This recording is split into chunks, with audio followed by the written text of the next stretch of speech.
Today, there's one topic I want to talk about. One thing that I think could help. And yesterday, we had the Montreal Traders Meetup. So it's a meetup we do every month. And just with traders, so trying to meet other traders, trying to talk with people.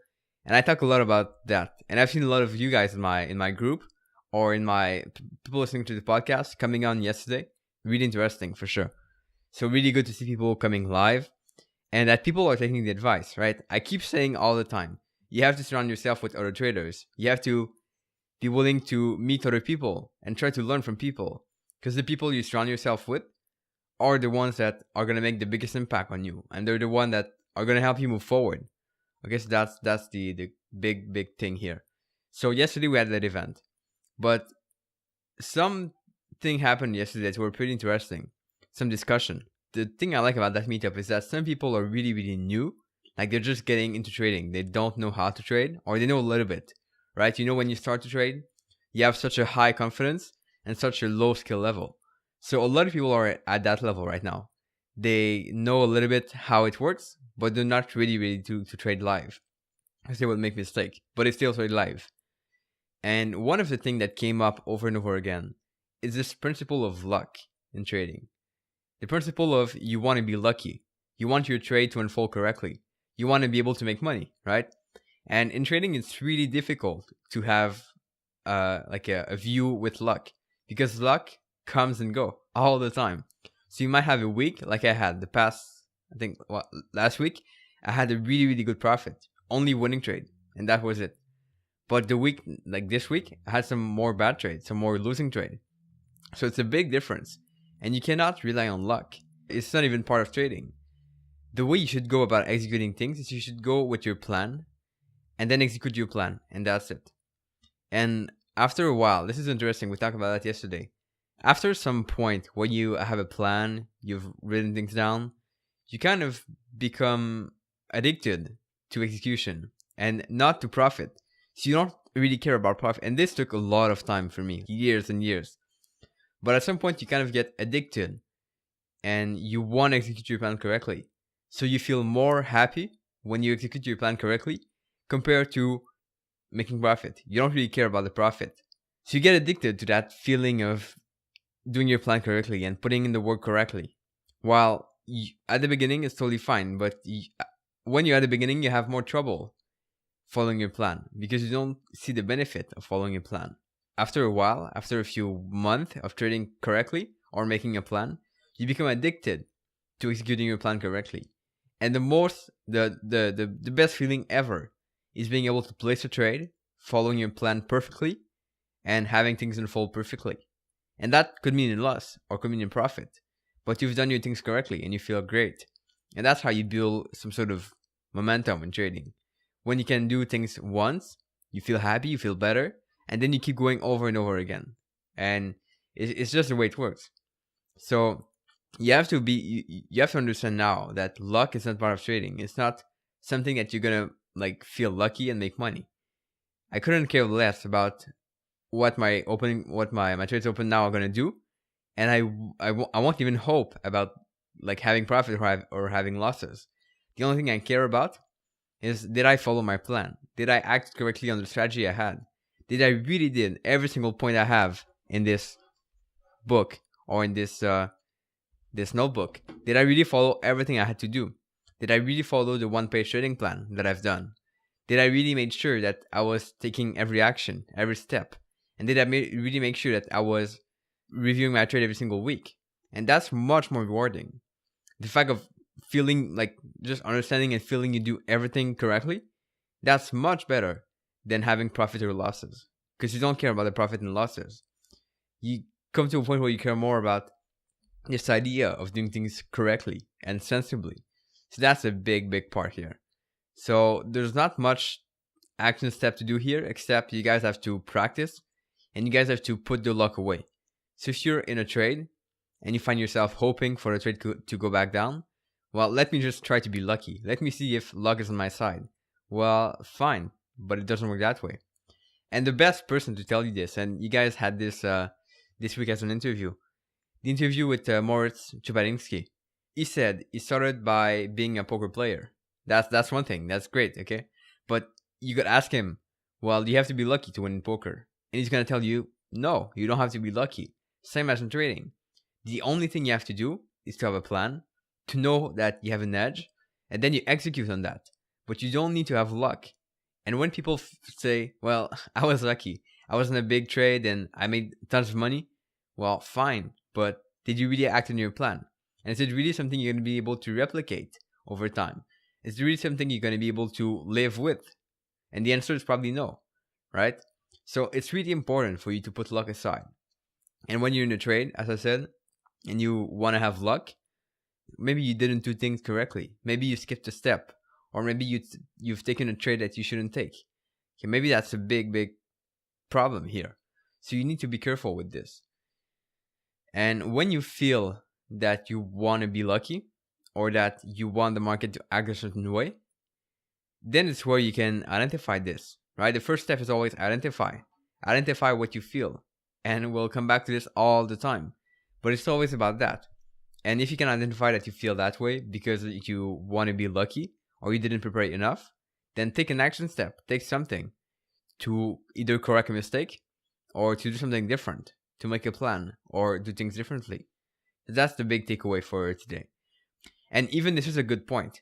Some people feel like they see a news, so they have to trade it, right? They see there's an event, so they have to go against their plan and trade. Well, my view of trading right now, my view of doing things, is I'd much rather execute on my plan during the news. Because the news oftentimes are going to help you create setup. They're often going to help you out to create good setup. So I know my strategy is really good with news. I can trade it in the news. And we had a perfect example this week with the FOMC. You guys could check out the YouTube channel and you'll see the trade video I did this week earlier. And you'll see pretty much everything that I talked about. So sometimes it's allowing you to re-enter the market. Sometimes it's allowing you to do things differently or to take more trades. But it's really helpful. But if you go with a different mindset, with a different perspective of, well, there's news coming up, let me find a way to make money. Well, it's good, but did you really test it before? Do you know that this is a good way to make money? And sometimes the answer is going to be no, right? You don't know that this is the best way to make money. So I think you're much better respecting your plan when you want to trade the news. And if it doesn't work, fine. Like this is the goal is not to trade all the time. The goal is to have an edge. And never forget this, right? The goal is not to trade every single day. The goal is only to trade when you have the edge and when you can make money. And you know based on the stats that you can make money. That's a big point here. And let me just answer a question here, Armadeep. Do you trade spot or FX futures? FX futures, I think, are, well, let me know if you're talking about a currency ETF or not. But there's many ways to trade Forex or trade currencies per se. And what I do is I trade Forex, I trade currency pairs, but other people want to trade the futures. So they might take a trade, let's say long US dollar or long Canadian dollar. That's one thing, right? It's possible to do this. It's just a different way. But for me, it's really spot Forex. So whenever you trade currency pairs, that's usually that's usually when you trade spot Forex.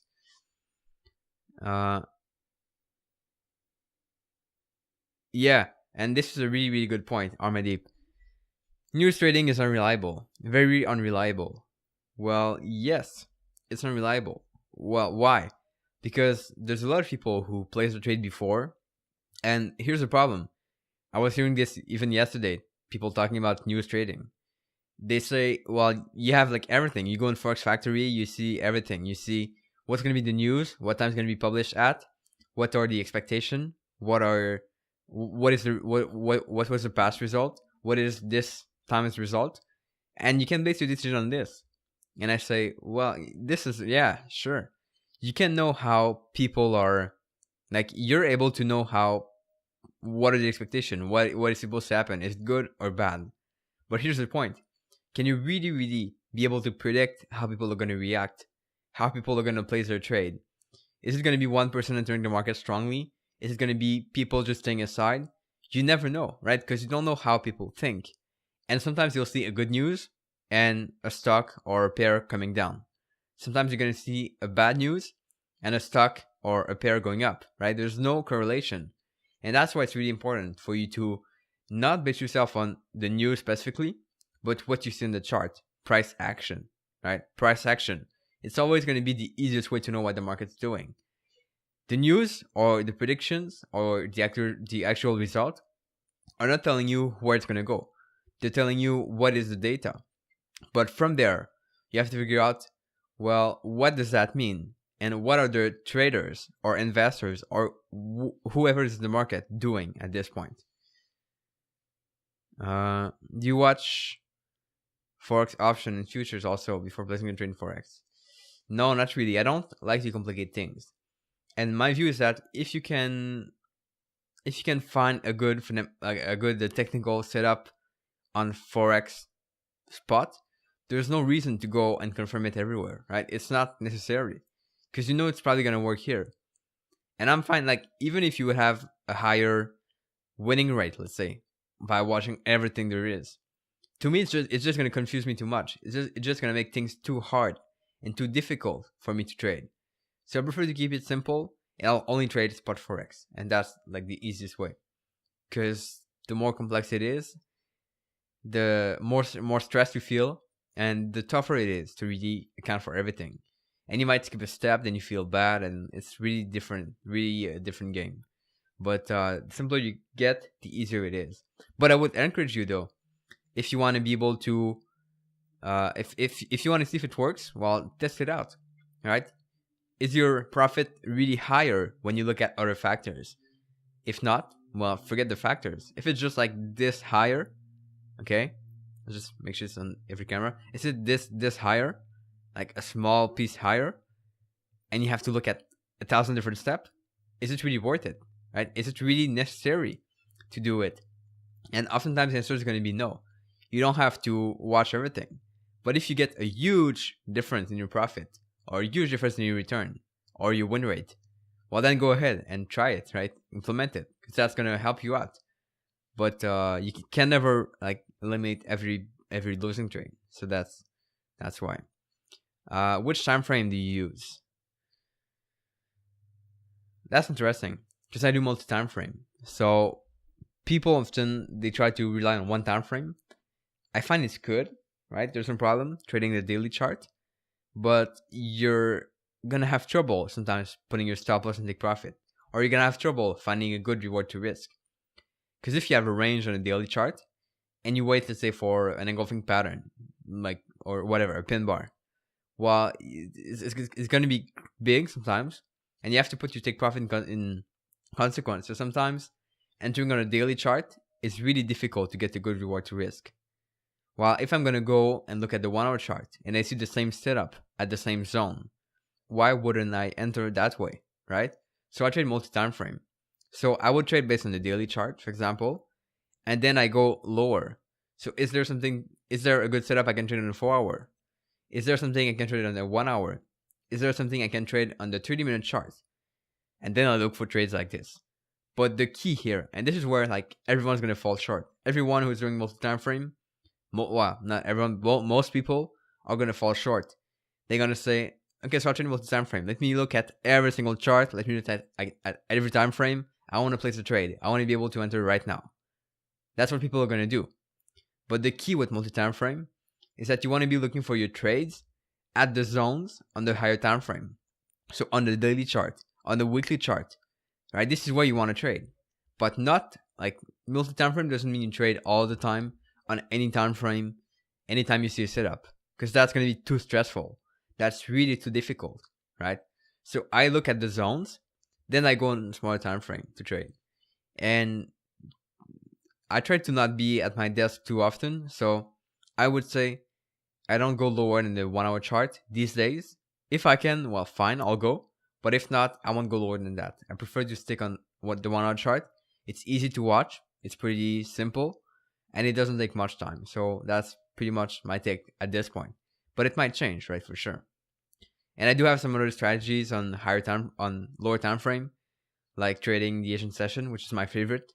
So it might depend on that.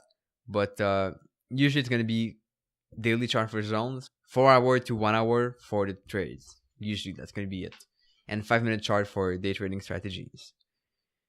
The question here is, how do you know that technical analysis is going to work? How do you know that a trend line is going to hold? And trend lines, I don't really like them. Why? Because they're really subjective. They're not like, it's not like a level of support that is clear or like a range that is clear.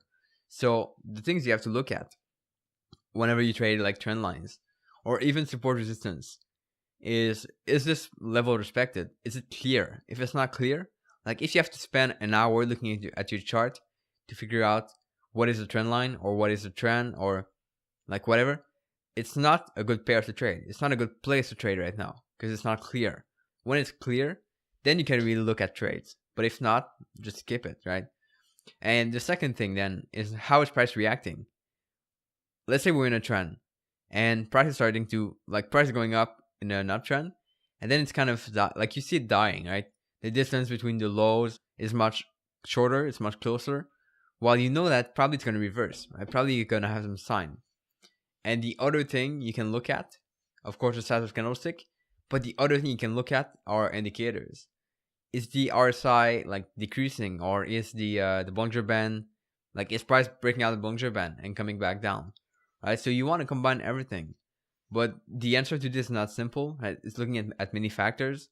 So you look at price action, price structure, and whether it's really clear or not. But technical analysis doesn't fail so often. It's just how you interpret it that might fail. Or maybe you didn't look at enough setup, right? You look at the chart, you see a losing setup, and you say, "Oh, it's failing all the time," right? I don't want to trade this. It's bad. Technical analysis is bad. But did you really took the time to look at many charts, or did you really took the time to look at different ways, or different setups, right? That's a big key here. Do you watch equities market? Not really. No. I think, and this is a good conversation I had even yesterday with a podcast guest. Whenever you're going to trade one market and you kind of become the expert at it, right? You become good at trading different markets. You could switch to many markets. You could like expand to everything and trade equities, trade futures, trade Forex, options, whatever. You could do that. But is the trade-off of trading all those things, going on a different market, is it really worth it? And oftentimes the answer is going to be no. Some people believe that it's much better to be an expert at one thing, instead of being like just average trader at many things.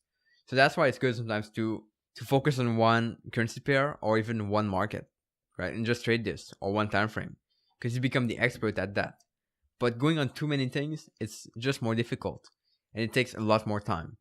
And I don't think I would be able to trade everything, like futures, equities, Forex, while doing the podcast and while doing like all the blogs and everything. That and the academy, like that takes a lot of time too. So I wouldn't be able to do everything for that. So that's why I want to focus on one thing and trade only that thing. Do you have some Forex WhatsApp group? No, I don't have any group for trade setup. But the best way here, if you really want to learn, is to check out the academy, the This Art to Trade Academy, and we have a nice offer now for the holidays. So if you want to get in, it's totally good. But you should check it out. Just go on thisarttotrade.com, go on the link where it's written Academy, the tab written Academy, and you'll see pretty much everything there. Source you follow for news. Well, not much, because I don't like to trade the news. Right? I don't use news as decision to trade. So the only thing I look at is Forex Factory to know when the news is going to come out, and just to know the timing. I don't want to try to predict what it's going to do. I don't want to predict what the move is going to be, right? That's not useful. I just want to know what time it's going to be at and what can I do with this, right? If I see there's news coming in 5 minutes, well, is it really worth it to enter the trade now? Or could I wait just 5 minutes to see how it unfolds? Or do I need to put my stop loss wider? Or do I need to move a stop loss to break even? This is the only reason why I look at the news. So yeah, only Forex Factory. And that's the easiest way to go with this. And it's even free, so you don't have to pay anything for that. Good. So I see we had a couple of questions today. That's pretty good. I do want to thank people watching this on YouTube. It's really awesome to have you here. And we do those Q&As every Friday, as I said. Every Friday, I come here and do the Q&A. If you guys have any question, you can go ahead. And I try to answer them pretty much on the spot. I'll try to talk about different topics as well. So if you guys have any topic you want me to cover, let me know. And this is going to be turned in a podcast, as I said, so you can check it out. The Desire to Trade podcast. If you guys are on YouTube and want to join the Facebook group, go on desirettotrade.com/group and you'll see everything there. You'll be able to join the group for free. So guys, on that, I'll leave you here and I'll see you next week for the Q&A. Ciao.